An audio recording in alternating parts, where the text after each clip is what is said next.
नमस्कार. आज आपण इयत्ता 8वी स्कॉलरशिप मधील गणित हा घटक शिकणार आहोत. त्या घटकामध्ये बघा घटक 2 मधील पाठ 6 विभाज्यता शिकणार आहोत. त्याच्या आधी प्रस्तावना पाहू, त्याच्या कसोट्या पाहू, कुठल्या कुठल्या कसोट्या, नंतर स्वाध्याय सोडवायला जाऊ.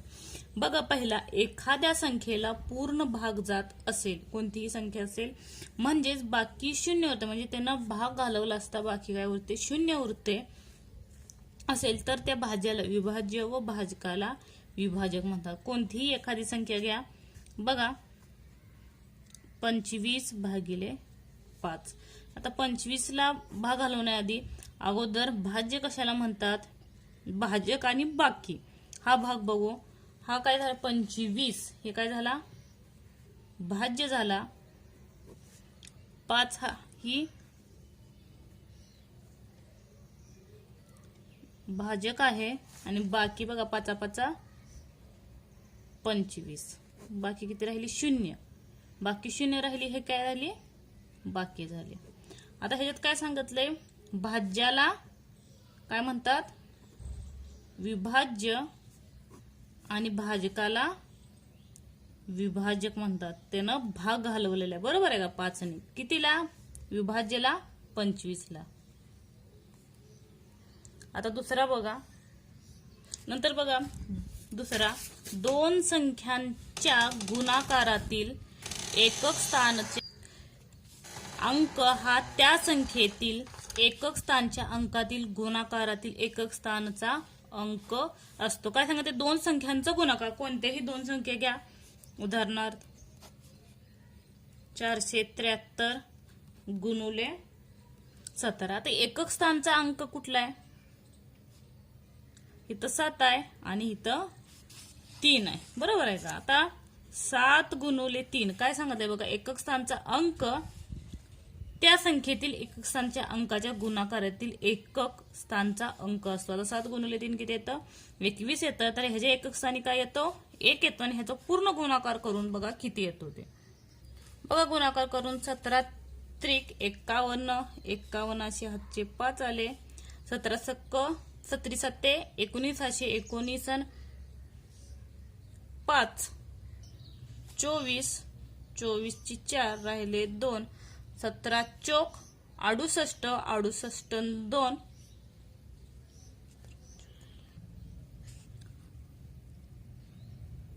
68, 69 70, 70 वरचे 10 80. म्हणजे शेवट एकक स्थानचा अंक काय येतो, तेवढाच येतो म्हणून सांगितलं. एकक स्थानच्या गुणाकार केला, दोन संख्यातील गुणाकार एकक स्थानचा अंक गुणाकार केला तर शेवटी किती येतो, 1 हा अंक एकक स्थानी येतो.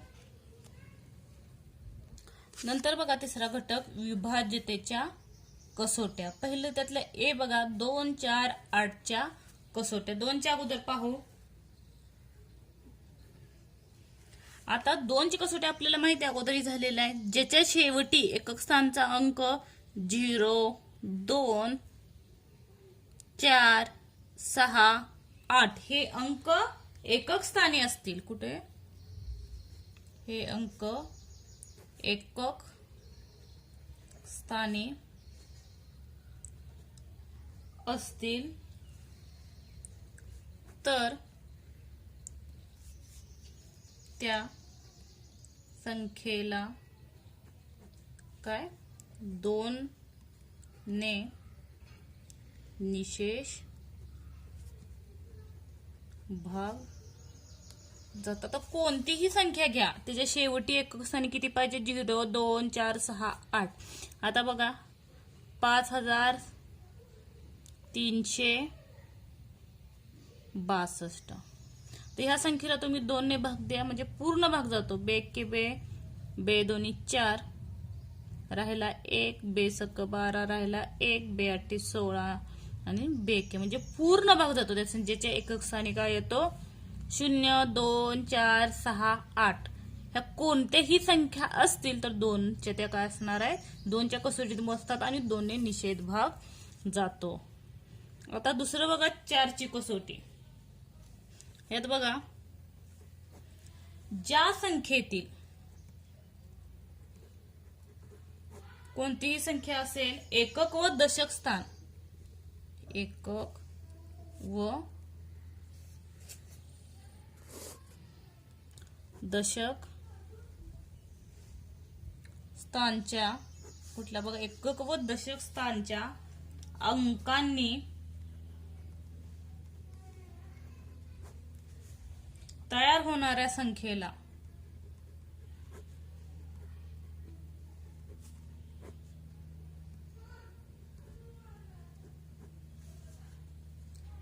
कुठल्या संख्येने 4 ने निशेष भाग जातो. त्याचबरोबर त्याच्या शेवटी कशाच्या संख्येच्या कोणतीही संख्या असेल 2 अंकी 3 अंकी असेल कारण 2 संख्या शून्य असतील तर बघा शेवटी 2 शून्य असतील तर ती 4 ची कसोटी असेल. आता बघा एखादी कोणतीही संख्या घ्या. आता समजा मी इथं 500 घेतलं. बघा 500 ला 4 ने भाग देऊन 4 एके 4 राहिला 1 0 परत 4 एके 4 4 दोन्ही 8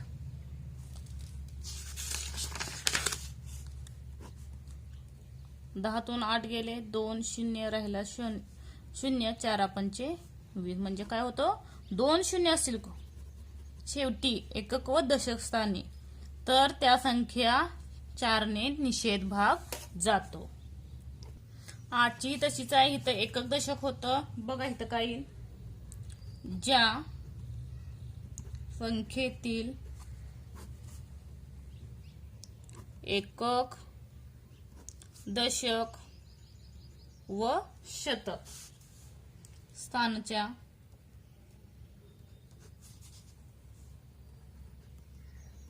अंकांनी तयार होणाऱ्या संख्येला कशाने 8 ने निशेष भाग जातो. आणि त्याचप्रमाणे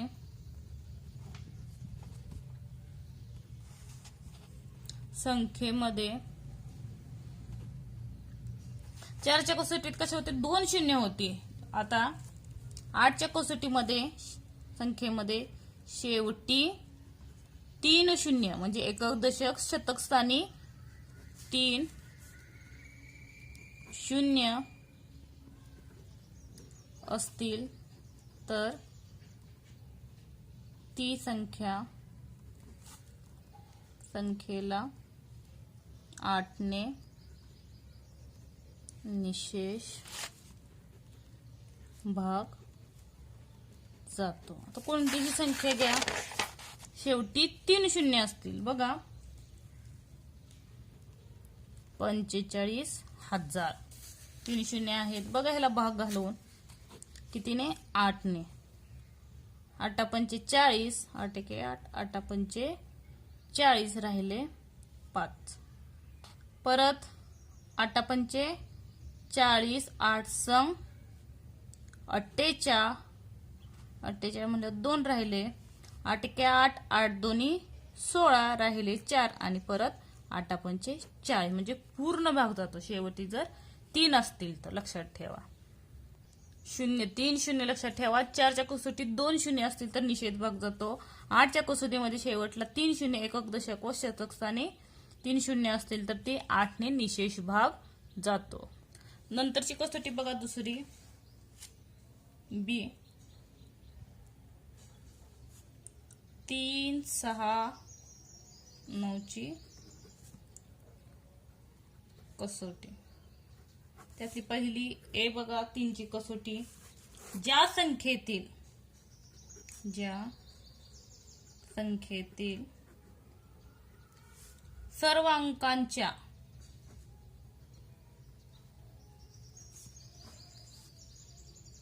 अंकांच्या बेरजेला, म्हणजे जेवढे काही अंक दिले त्या अंकांची बेरीज केली आणि त्या बेरजेला 3 ने निषेध भाग जात असेल, जी बेरीज केली त्याला 3 ने निषेध भाग जातो, तसेच कोणत्याही 3 अंकी संख्येत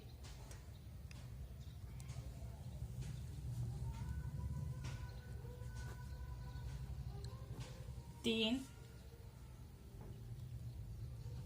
अंकी संख्येत तिन्ही अंक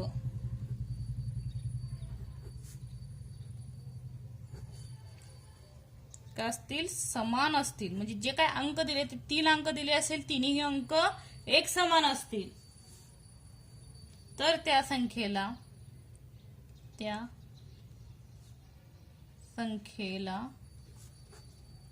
3 ने निषेध भाग जातो. आता एखादी संख्या बघा घेते मी. आता काय सांगितलं, ज्या संख्येतील सर्व अंकाच्या बेरजेला 3 ने निषेध भाग जातो. 3 अंक घ्या कोणतेही बघा, 123 घेतली, ह्यांची बेरीज करा. 1 + 2 + 3 बरोबर किती आली, 6. 6ला जर 3 ने भाग जात असेल, 3 × 3 3 2 6 पूर्ण भाग जातो, बाकी 0 होते आणि भागाकार किती येतो, 2 येतो. म्हणजे ती 3 ची विभाज्य आहे किंवा 3 ची कसोटी आहे. दुसरं काय सांगितलं, तिन्ही अंक समान असतील, कोणतेही घ्या. तर मी 4 घेते. 4 ने 3 भाग द्या, 3 × 1 3 राहिला 1, 3 × 3 3 7 3 3 9 3 चौक 12 3 चौक 12 राहिले 2 3 8 24. तरीही त्या संख्येला पूर्ण म्हणजे तिन्ही अंक एक समान असतील. तर लक्षात ठेवा, कोणतेही असतील, 1 1 असेल, 2 2 असतील, 3 3 असतील, 4 4 असतील किंवा 5 5, 6 6, 7 7, 8 8, 9 9. ह्याला कशाने निषेध भाग जातो, तर 3 ने निषेध भाग जातो, लक्षात ठेवा. नंतर बघा 6 ची कसोटी बी. ह्याच्यामध्ये बघा, ज्या सम संख्येतील सर्व अंकाच्या बेरजेला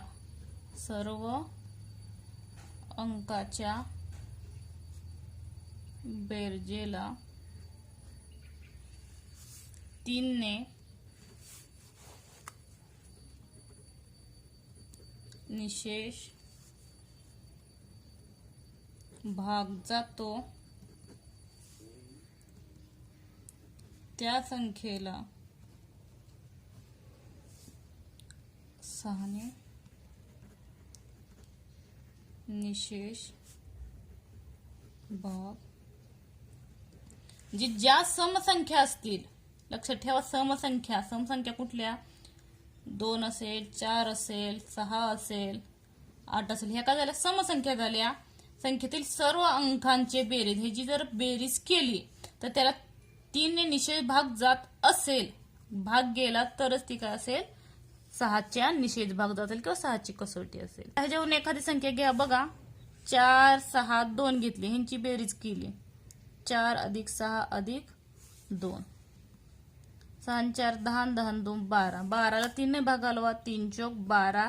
जर 3 ने निषेध भाग असेल तर ती 6 ने पण निषेध भाग जातो. 12ला बघा आता किंवा हे भाग घालून बघा, 4 6 2 ला 6 ने भाग घाला, 6 1 6, 6 7 42 राहिले 4, परत 6 7 42, म्हणजे 6 ने पूर्ण भाग जात असेल, म्हणजे 6 ची कसोटी असेल ती. नंतर पुढची बघा 9 ची कसोटी सी. 9 ची कसोटी, ज्या संख्येतील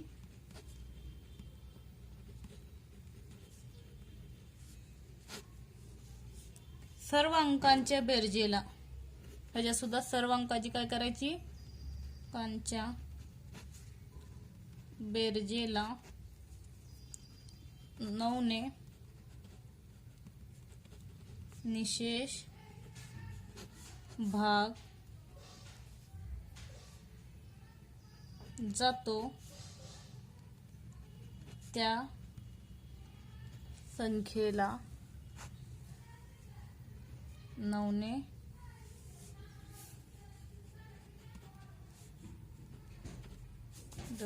निशेष म्हणजे त्यांची संख्यांची जी बेरीज गेली तर त्याला 9 ने भाग जात असेल तर ते 9 ची कसोटी आहे किंवा 9 ने निशेष भाग जातो. आता एखादी संख्या घ्या, उदाहरणार्थ 1278. ह्यांची बेरीज करा. 1 + 2 + 7 + 8 किती येते? 2 1 + 2 3 3 + 7 10 10 + 8 18. आता 18 9 ने भाग जातो. 9 × 9 9 2 18. त्याच्यामुळे ही कशाची कसोटी असणार? 9 ची. जर बेरीज करून 9 ने भाग जात नसेल तर ती 9 ची कसोटी नसेल, लक्षात ठेवा. पुढची कसोटी बघा, तिसरी सी. 5 व 10 ची कसोटी. तर 5 ची आपल्याला माहिती आहे. हे बघा स्मॉल. ज्या संख्येच्या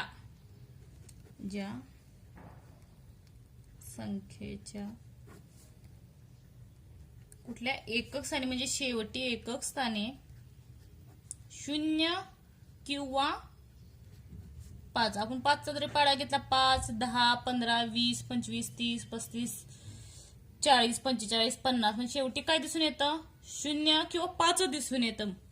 यापैकी संख्या असेल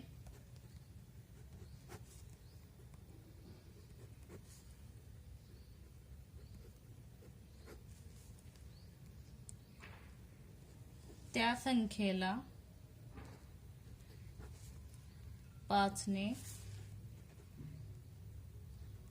निशेष म्हणजे काय पूर्ण भाग जातो. आता उदाहरण बघा एखादं. ज्याची शेवटी कुठलीही संख्या 0 ठेवा आणि त्याच्या कुठलीही संख्या लिहा. 545 5450 आले.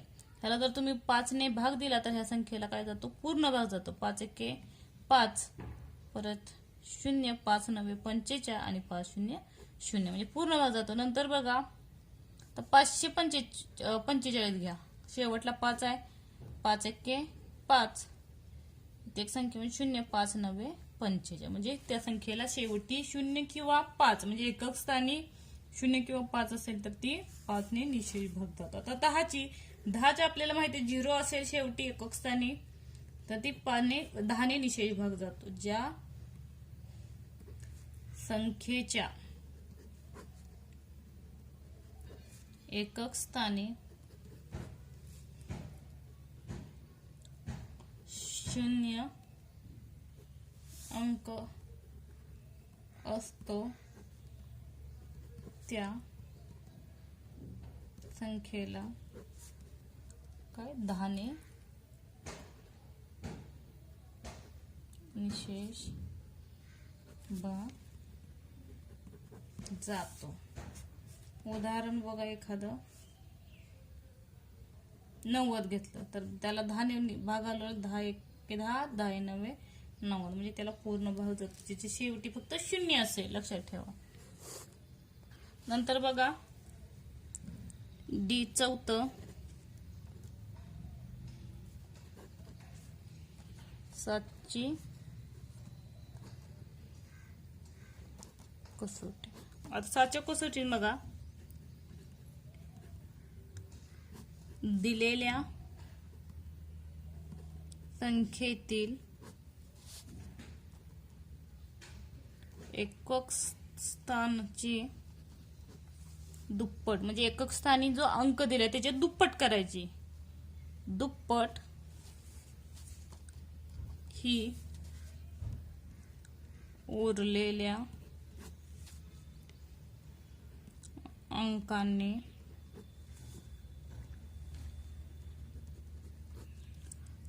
तयार होणाऱ्या संख्येतून वजा केले असता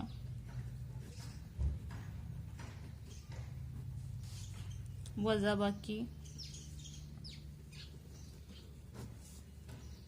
शून्य येते,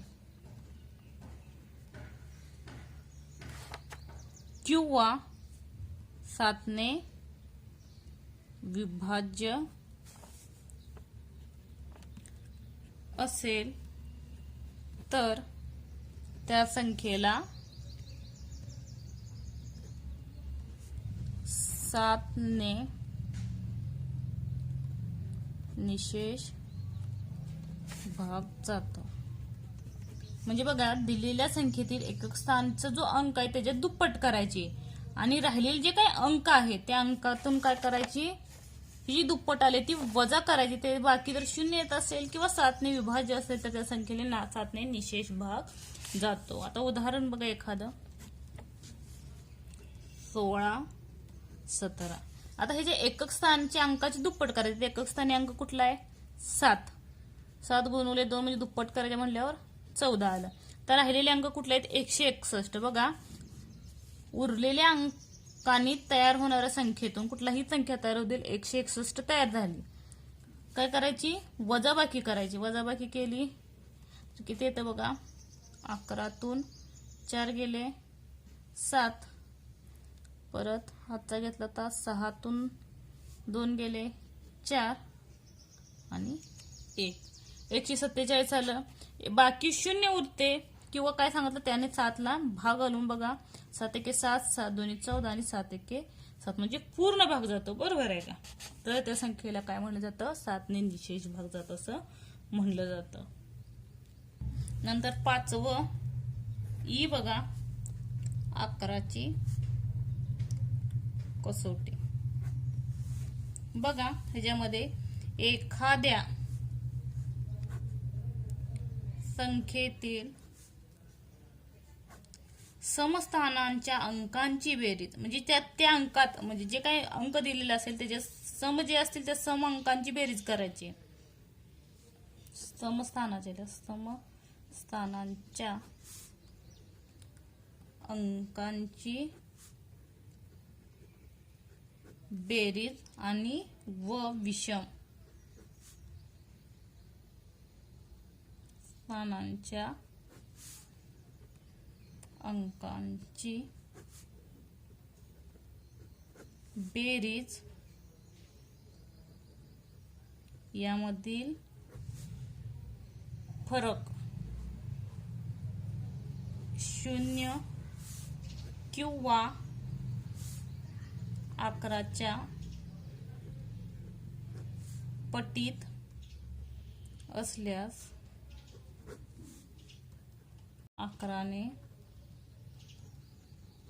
निशेष भाग जातो. म्हणजे बघा, एखाद्या संख्येतील जे समस्थान आहेत त्या अंकांची बेरीज करायची आणि जे विषम स्थाने आहेत त्यांची काय करायची, बेरीज करायची. आणि जी समस्थानांची आणि विषम स्थानांची बेरीज आली त्याची काय करायची, वजाबाकी करायची. आणि वजाबाकी करून जर 0 येत असेल किंवा 11च्या पटीत संख्या असेल तर ते काय असेल, 11ची कसोटी असेल. आता उदाहरणार्थ बघा, 1474. आता हे सम अंक कुठले कुठले आहेत, 4 आणि 4 आहेत. बरोबर आहे का?